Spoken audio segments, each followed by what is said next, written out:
Ju një tjetër uroj të jeni mirë, dashur miq. Palestina pothuajse mori fund. Njëra nga çështjet më të rëndësishme që ka patur ngarkesa të jashtëzakonshme për mbar njerëzimin prej vitit 1948 deri sot, pothuajse është duke shkuar drejt goditjes fatale. Një zhvillim i madh ka ndodhur në Palestinë dhe në Izrael, ku Izraeli ka marrë vendim të aneksoj përfundimisht bregun perëndimor, pra të pushtoj plotësisht Palestinën nëpërmjet një vendimi që qeveria e Izraelit ka marrë për të shënuar dhe për të regjistruar tashmë në pronësinë e saj bregun perëndimor. Çështja është që Palestina me gjithë ngarkesën e saj dhe mori këtë goditje fatale, pavarësisht se si do të shkojë loja në të ardhmen. Ne shqiptarët, çfarë do të ndodh me ne tashmë që po marrim jetën goditje fatale? Atëherë jetojmë në një botë të re. Jemi duke shkuar drejt një rendi të ri ndërkombëtar, të cilin unë ju kam shpjeguar çdo natë. Sot do t'ju shpjegoj shumë shkurtimisht zhvillimet e minutave të fundit, të cilat flasin për një katastrofë të re, e cila po i ndodh popullit të Palestinës dhe një goditje në zemër të asaj që u quajt nga organizatat ndërkombëtare, nga OKB-ja, nga Këshilli i Sigurimit, zgjidhja me 2 shtete. Palestinës po i jepet fund dhe vendimi i marrë për të shënuar dhe për të regjistruar në pronësinë e Izraelit bregun perëndimor do të thotë de facto pushtim total i Palestinës. Përse ndodhi kjo? Arsyet janë të shumta, nuk mund t'i analizojmë dot gjitha sot, por dua t'ju them se Palestina nisi me një sfidë të ekzistencës. Ne e kemi nisur me sfidë ekzistence prej vitit 1912-1913, kur na bën llokma. A do të kemi ne shqiptarët të njëjtin fat këtu në Ballkan? E çfarë na pret? Çfarë duhet bëjmë gati në këtë moment? Me qetësi, me racionalizëm, me kujdes, me mendje të qetë, me vizion të largët dhe me kujdes dhe me bashkim kombëtar. Çfarë dua të them? Në vitin 1948, kur u pushtua në pushtimin e parë Palestina në atë që u quajtur Nekba apo Nakba, që përkujtohet sot nga Organizata e Kombeve të Bashkuara, ishte dita e fatkeqësisë së madhe, Nakba e madhe, 1948. Erdhëm në vitin 1967, kur Izraeli pushtoi territore të tjera arabe, të cilat i mori në administrimin e vet. Dhe kjo e vitit 1967 u quajt anekse, apo thyerja, apo gjujzimi. Tashmë ishim tek Nakba, Nakba do të thotë fatkeqësi, erdhëm tek nekse, që do të thotë thyerje. Tashmë në vitin 2026 jemi në nukte. Nukte në gjuhën arabe do të thotë barsalet. Pra, ishim në fatkeqësi, erdhëm në thyerje, tashmë u bë barsalet. Mori fund. Pse? Sepse, sipas njoftimit të ministrit izraelit të së djathtës ekstreme të qeverisë Netanyahu, Smotrich doli dhe deklaroi: sapo kemi nisur revolucionin e vendbanimeve dhe të kolonive izraelite. Përse shënohet bregu perëndimor në emër të shtetit të Izraelit? Çfarë do të thotë kjo? Kjo do të thotë që prej kësaj dite Izraeli ka mundësi të ndërtojë koloni aq sa të dëshirojë në bregun perëndimor, dhe askush në botë nuk ka të drejtë të thotë çfarë je duke bërë apo je duke bërë aktivitet pa lishëm, sepse thotë jam duke ndërtuar koloni në pronën time. Pra, aneksimi i bregut perëndimor dhe vendosja e tokave territoreve të bregut perëndimor pas shkatërimit përfundimtar të Gazës është de facto në këtë moment, paktën deri në këtë moment, është de facto vrasje përfundimtare e shtetit palestinez apo e zgjidhjes së konfliktit arabo-izraelit apo izraelito-palestinez sipas rezolutave të OKB-s, zgjidhje me 2 shtete. Gaza u rrafshua dhe Gaza siç ju kam thënë në analizat e mëparshme, do të jetë një nga kryeqytetet e reja sipas projeksionit të ri, një nga kryeqytetet e reja të kapitalizmit botror apo të kapitalit botror, kryeqyteti e Rivier dhe qendër ekonomike dhe financiare nga më të rëndësishmet e planetit. Këtë ju a kam thënë ka kohë. Ky ka qenë plani dhe drejt asaj po shkohet. Tashmë, kur thot Smotrik, krahu i djathtë radikal dhe psikopat brenda qeverisë Netanyahu, ne tashmë e kemi bregun perëndimor në pronësinë tonë dhe do të nisim revolucionin e vendbanimeve. Çfarë do të thotë? A ka fjalën për revolucion të kolonive, do të thotë thjesht marrja e Palestinës, apo e ka çështjen fjalën për Izraelin e madh? Kjo po ndodh në sytë e gjithë botës. Në një moment kur e gjithë bota është përqendruar tek lufta në Ukrainë, tek dosjet e Epsteinit, tek Tajvani dhe tek negociatat ndërmjet amerikanëve dhe iranianëve për luftën e re dhe përplasjen e madhe që është duke ndodhur. Përse po e bën Izraeli këtë hap në këtë moment? Izraelitët mendojnë se kjo çështje duhet përfunduar në këtë moment, sepse jemi përpara fazës së një përplasje fatale dhe finale me Iranin. Luftë e cila mund të zgjas për disa kohë dhe mund të zgjas për te parashikime. Ndaj, izraelitët po përpiqen që në qoftë se lufta del jashtë kontrollit, nesër ndërmjet amerikanëve dhe iranianëve, ata ta kenë të mbyllur çështjen e Palestinës. Palestina që ka nga pas gjithë ngarkesën historike, gjithë ngarkesën historike arabe dhe gjithë ngarkesën religjioze të 1.8 miliard muslimanëve në të gjithë botën, u la në mes të rrugës, u shit, u tradhtua, u braktis, po aneksohet sot, Gaza u rrafshua, po merret bregu perëndimor, nesër do t'i përzën gjithë ose në Somaliland, ose në Afrikë, ose në Azi, ose në diasporë.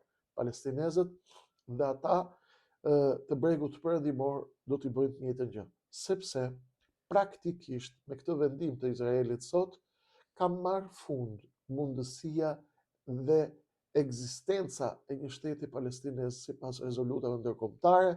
Vdiq Oslo, vdiq Madridi, vdiq Arafati, vdiq Shimon Perezi, vdiqën gjitha marrëveshjet, Camp David, Clinton, mbaroi loja. Dhe kur Palestina që ka 1.8 miliard musliman nga mbrapa u lan në mes të rrugës, çfarë do të ndodh me ne shqiptarët që jemi të pushtuar nga një sekt anti-shqiptar që po kryen gati në të njëjtën mënyrë të njëjtin apartheid me ne shqiptarët. Regjimi i apartheidit të Tiranës nuk po ndërton koloni, por po përzet popullin nga Shqipëria me armën e varfërisë, të mjerimit, fukarallëkut dhe të spastrimit të butë etnik nëpërmjet detyrimit të shqiptarëve që të emigrojnë, sepse nuk kanë më asnjë lloj shprese në Shqipëri. Sepse Rama dhe Rilindja kanë kapur gjithçka dhe doli sot i dha goditjen e fundit dhe finale shpresës së çdo shqiptari nga spaku që të vendos drejtësi, dhe këtë e sheh e gjithë bota dhe askush nuk reagon. Shohim deklarata ambasadorësh dhe ndërkombëtarësh të cilët flasin poshtë e përpjetër cipërci sepse kanë për të bërë detyrën, ato janë pralla me mbret dhe janë hallëve ftoft. Pse po e ndërtoj paralelen mes Palestinës dhe Shqipërisë? Sepse paralelja është 100% identike. Jemi në të njëjtën sfidë që po kalon bota, sfida e riformatimit. Kjo goja këtu më ka dalë mbrapa, duke thënë ka 4 vite rresht. Europa shkon në krizë, e keni deklaratën aty. Europa rrezikon të shpërbëhet. Bota do të rindahet, Putini sulmon Ukrainën, thanë është çmend Kreshniku, Putini do sulmoj Ukrainën, mos ka lujt mëndsh. Do ndahen influencat, do riformatohet planeti, Amerika, Kina, përplasja, Tajvani. Para 6 muajsh, thash para 8 muajsh ke studiot e Tiranës, shkepet tërësisht lindja e mesme, tashmë do t'i vi radha edhe Ballkanit. Çdo të thotë botë e re. Botë e re do të thotë entitete popullore, shtetërore do të zhduken nga faqja e dheut dhe të tjera do të lindin. Dhe ky është momenti për të bërë thirrjen finale, thirrjen e fundit, last call, që e dëgjoni në për aeroportet, qoftë ka aeroporti i Çetit apo tek aeroportet ndërkombëtare. Last call, thërrasim pasagjerin filani, edhe 2 minuta, 5 minuta është thirrja e fundit. Gati është gati për të mbyllur. Të gjithë ata që fluturojnë për në Firenze, për në Milano, për në Londër, për këtu, janë në thirrjen e fundit të drejtohen gatit numër 7, apo 5, apo 6. Në të njëjtin moment politik dhe historik janë dhe shqiptarët sot. Çështja e Palestinës mori sot goditjen finale në shtyllën kurrizore. A do të reagojnë turqe, arabe, iraniane, muslimane, indoneziane, afrikanë? Unë këtë nuk e di. Por ajo që duket deri tani është që janë të shitur që në themel pavarësisht propagandës së propagandistëve që bërtasin tregtarët e Palestinës, që të bërtasin nga mëngjesi deri në darkë, të kapin një lek rrof Palestina poshtë Izraeli. Këto janë çështje biznesi. De facto, Izraeli sot e shkërmoqi mundësinë e ekzistencës 2 shteteve dhe aneksoi zyrtarisht çështjen e Palestinës. Ne shqiptarët jemi popull i vogël që nuk e mbrojmë dot as Palestinën, as Izraelin, as Hong Kongun, as Taxhikistanin. Kemi disa propagandistë edhe këtu që bëjnë biznes me këto historitë e Palestinës, por ju i njihni mirë të gjithë se të flasësh 10 herë për Palestinën e mos të flasësh asnjëherë për Mitrovicën dhe për regjimin që ka pushtuar Tiranën, kjo është në rastin më të mirë është një hipokrizi e pështirë dhe në rastin më të keq është një biznes të cilin e bëjnë tregtarët e çështjeve të mëdha dhe tregtarët e fesë në përgjithësisht. Nuk është kjo çështja jonë.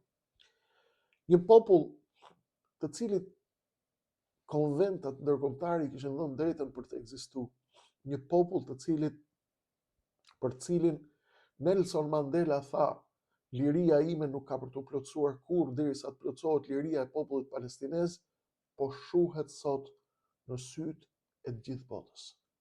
Dhe askush nuk lëviz asnjë qerpik të syrit për ta ndalur atë që po ndodh në Izrael. Çfarë do të thotë kjo Krishti?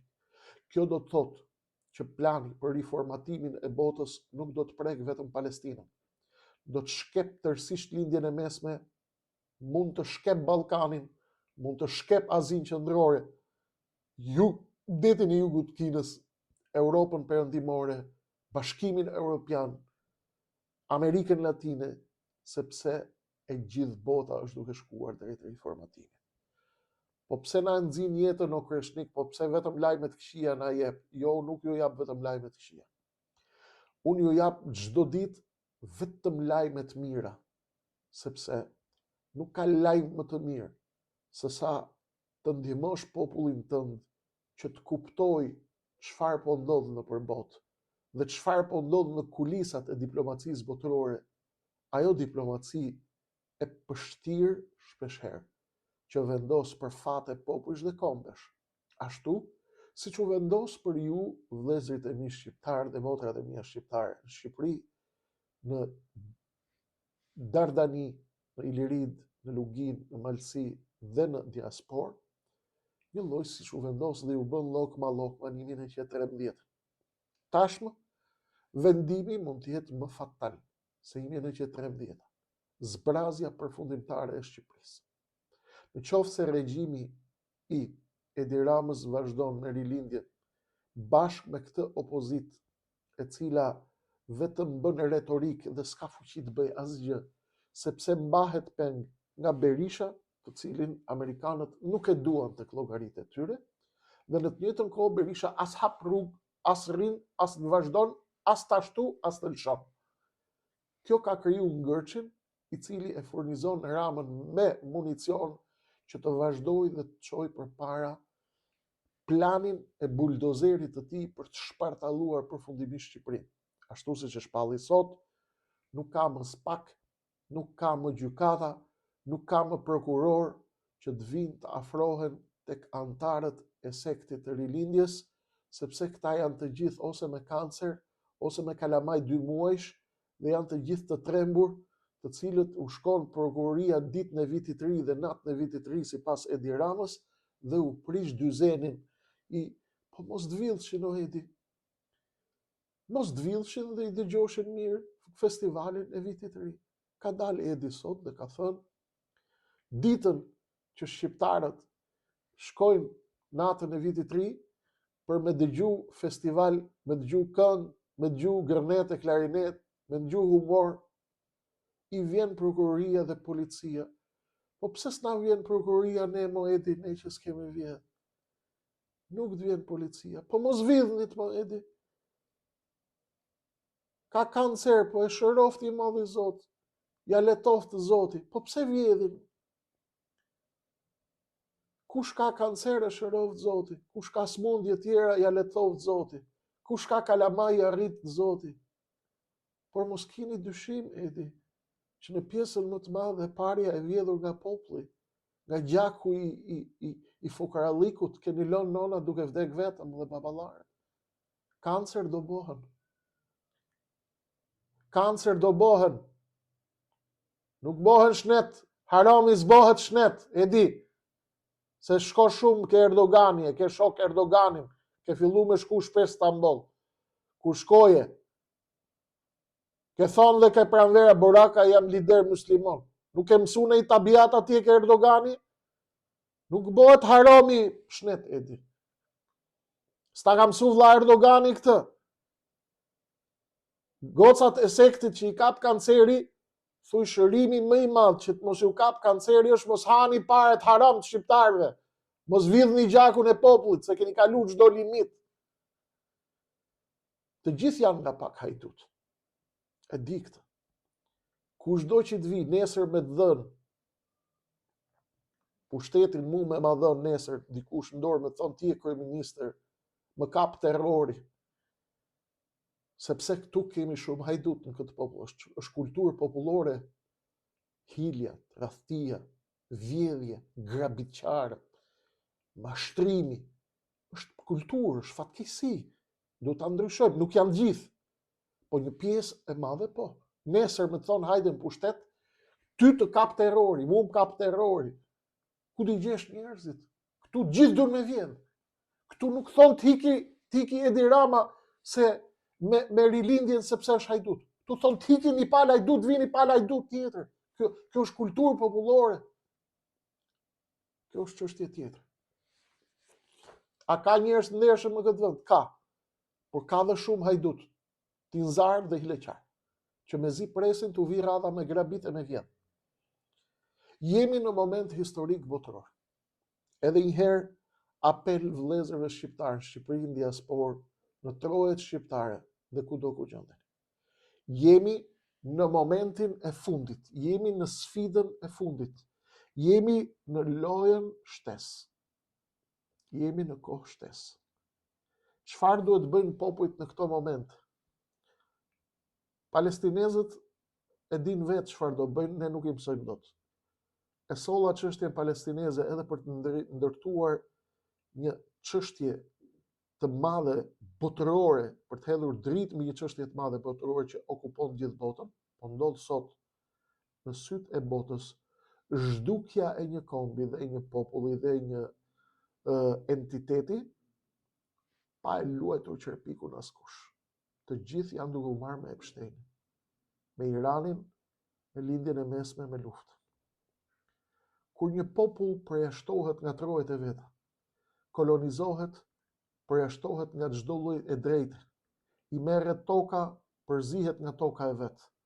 Rezistenca lind natyrshëm. Dhe këtu nuk bëjmë dot zgjidhje romantike, por kjo është një zgjidhje që vjen si instinkt natyral. i çdo populli që ka një fije nder. OKB-ja, institucionet ndërkombëtare, BE-ja, Këshilli i Evropës, Parlamenti Evropian, rezolutat, diplomacia, negociatat kanë pushuar së qenë mjete diplomatike. Janë një rrenë e madhe, një mashtrim i madh. Palestinezët dëgjuan 70 vite dhe tashmë po i zhdukin. Kolonitë rriten, toka coptohet, shteti zboglohet dhe praktikisht kemi pamundësi praktike për të pasur zgjidhje me dy shtete. Këtu vjen dhe tragjedia e madhe dhe forma e rezistencës. Cila është rezistenca legjitime që bëjnë popujt në këto raste? Protesta masive, mosbindje civile, bojkot ekonomik i oligarkëve pranë qeverive, luftë kundër të gjithë atyre, luftë politike kundër të gjithë atyre që e shkaktojnë këtë. Ndaj, ne sot duhet të themi dhe të shohim të vërtetën brutale në sy. Çfarë do të bëjmë? Si do t'ja bëjmë?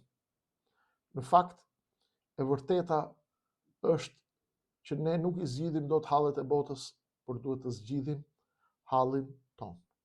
Si dhe çfarë do të bëjmë ne për të mbrojtur të drejtën tonë si popull dhe për të riformatuar interesat tona strategjike dhe të ndalojmë së rënin në kurthin klasik kolonialist të ri të zbutur të rilindjes. Sepse nëse bindemi, do të zhdukemi ngadalë dhe nëse shpërthejmë pa kontrolluar, do të zhdukemi me njëherë dhe do të shkatërohemi shpejt. Ndaj, ne duhet të mos bijem në kurth. Ndaj, Shqipëria, duhet kemi parasysh një gjë, kemi një avantazh. Shqipëria nuk është Gaza. Dhe ky është një avantazh. Në Shqipëri nuk ka okupim ushtarak, por kemi okupim institucional, kapje shteti, patronazhim, korrupsion, shpopullim ekonomik, emigrim tërësor si valvull shkarkimi e zemuratës popullore. Dhe këtu populli ka mjete të cilat palestinezët nuk i kanë. Nuk dua të hyj tek teoritë e gandizmit dhe të Mandelës, sepse unë kam qartë që Gandhi nuk ishte një paqësor idiot, por ishte një strateg, organizator dhe shkatrues i legitimitetit perandorisë, si dhe mjeshtër i turpërimit publik të pushtetit. Të njëjtën gjë duhet ta bëjmë ne. Jo të shkojmë në vllavrasje, por të hartojmë një strategji mbarkombëtare me të gjithë shqiptarët, në trojet shqiptare, në kuptimin më të plot të bashkimit kombëtar, të shkatërrojmë legitimitetin e perandorisë së satanait këtu në Tiranë dhe të përdorim armën e turpërimit publik të pushtetit të rilindjes. Sepse rënja e Tiranës do të ketë pasojat pa evitueshme për Kosovën dhe për shqiptarët në të gjitha trojet e tyre. Çfarë duhet të bëjnë popujt në një botë e cila ka shkuar për lesh? Ju kërkoj ndjes për termat, por nuk kemi më kohë për të qenë diplomatikisht dhe kulturalisht korrekt. Çfarë duhet të bëjnë popujt dhe veçanërisht shqiptarët në një botë e cila ka shkuar për lesh? Duhet të bëjmë reagim dhe jo vetëm në Facebook dhe në rrjetet sociale. Duhet të vazhdojmë një organizim politik mbarkombëtar, kulturor, me deg, me rrjet, me njerëz në terren, me vëzhgues, me presion konstant, me denoncim të pandërprer për rrjetin mafios të rilindjes. Luftë urgjente për legitimitetin. Do t'i tregojmë çdo ditë që jeni uzurpator. Duhet çdo ditë të themi njerëzve dhe shqiptarëve dhe botës: Shqipëria nuk është një shtet normal, kjo është një kast, kjo është një grabitje që po i bëhet Shqipërisë. Dhe ne rrezikojmë të përfundojmë si Palestinë. Do të ekspozojmë me dokumentim, me drejtësi, me fakt dhe me prova çdo ditë pislëkun që është duke ndodhur. Goditje ekonomike dhe bojkot. Nëse populli se ndjen do të pushkën, le ta ndjej oligarkia. Oligarkia nisni bojkotin e oligarkëve të Tiranës dhe të produkteve të tyre, mallrave të tyre, të bizneseve të tyre. Presion ndaj tenderave, të monitorojmë gjithçka është duke ndodhur dhe ndëshkim publik. Mobilizim masiv i shqiptarëve duhet të nisë tani, por jo mobilizim vetë shkatërues. Protesta të vazhdueshme, disiplinë, mesazh i qartë dhe objektiva politikë të qarta, jashtë dyshes bipolare Rama Berisha, të cilët fatkeqësisht i bien violinës së njëri tjetrit. Dhuna nuk është e pranueshme. Shqipëria nuk fiton asgjë prej dhunës. 1. Kjo dhuna i jep justifikim për shtypje Edi Ramës dhe Rilindjes, godet përfundimisht opozitën, frikë tek populli, ngjall frikë tek populli dhe ndërkombëtarët i ketë gjithë kundër. Regjimi do t'i thotë botës këta janë të çmendur dhe duhet i zhdukin. Ndaj duhet të mos vetë asgjësohen. Pyetja e madhe është, a do të zhdukemi në heshtje në shqiptarët? Shpopullimi është forma më sofistikuar e zhdukjes dhe e humbjes. Nuk ka burgim, nuk ka tanke, nuk ka ushtri, thjesht largohuni nga këtu. Dhe vendi po mbetet bosh, pronë e një pakice. Kjo është arsyeja e rezistencës tonë. Shqipëria synohet të bëhet pjesë, pronë e një pakice, minoriteti në Shqipëri, dhe pastaj do t'i dorëzohet atyre që është plan. Përfundimi që të therrë në palës. Ne duhet të shndërrohemi në popull të disiplinuar, të organizuar, të pandalshëm publikisht dhe politikisht. Sepse regjimet nuk rrëzohen nga zemrata, regjimet rrëzohen nga struktura. Duhet të bëhemi gati për këtë. Çfarë duhet të bëjnë shqiptarët që të mos bëhen një shënim historik, që të mos kthehemi një Barsalet historike dhe një shënim nga e kaluara historike e botës? Shqiptarët nuk e kanë më luksin të jenë naiv. Mbijetesa sot është demografia. Në shekullin e 21 nuk zhduken popujt vetëm me luftë, zhduken me shpopullim, me lidhshmëri të ulët, me boshatisje, me import të pakontrolluar demografik, me humbje të elitës. Shqipëria sot është në luftë të hapur demografike. Objektivi numër 1 që duhet kemi, të ndalim urgjentisht rrjedhjen e popullsisë. Pak njerëz, domethënë, nuk ka më shtet. E njëjta gjë mund të ndodhë edhe këtu. Sovraniteti që ju ofrojnë mashtruesit e rilindjes. Patriotët e rilindjes që kapin gjithë tezat, merren me patriotizma, me Isa Boletinin, me të shkuarën e lavdishme të shqiptarëve, me Spartak Ngjelërat dhe të ngjashmit e tyre që dalin natë për natë tek televizionet e rilindjes dhe bëjnë si patriotë të mëdhenj sikur po luftojnë Greqinë. Sovraniteti nuk është flamur i kuqezi. Sovraniteti është ekonomia. Shtetet e vogla nuk pushtohen më me tanke miq, pushtohen me borxh publik, me oligarki, me kapje të tregjeve, vartësi energjetike dhe me korrupsion strategjik. 100% ajo që po ndodh në Shqipëri. Beogradi kontrollon pjesën më të madhe të mediave dhe të politikës në Shqipëri, por edhe të shërbimeve sekrete. Tashmë po hyn dhe po blen edhe media televizione, përveç se po hyn edhe në ekonomi. Sovraniteti i një populli nuk është një beze kuqezi. Sovraniteti i një populli është prodhimi. Ne sot shqiptarët urgjentisht në gjithë trojet shqiptare duhet të fillojmë të ndërtojmë strategjinë tonë për bujqësi moderne, për industri të lehtë, turizëm me kontroll kombëtar, teknologji dhe shërbime dhe energji. Kombi shqiptar sot më shumë se kurrë duhet të nisë të mendojë si një hapësirë e vetme. Në rendin e ri botror mos keni më kompleks nga bashkimi as nga hapësira e vetme. Mos dëgjoni asnjë ndërkombëtar hajdut apo që del tek Epsteini të ju kompleksoj nga bashkimi. Kombi shqiptar sot duhet nisë të mendojë si një hapësirë e vetme. Në rendin e ri botror, kombet e coptuara do të shkatërohen. Shqiptarët janë në Shqipëri, në Kosovë, Maqedoni, Malzi, Preshev, diasporë masive.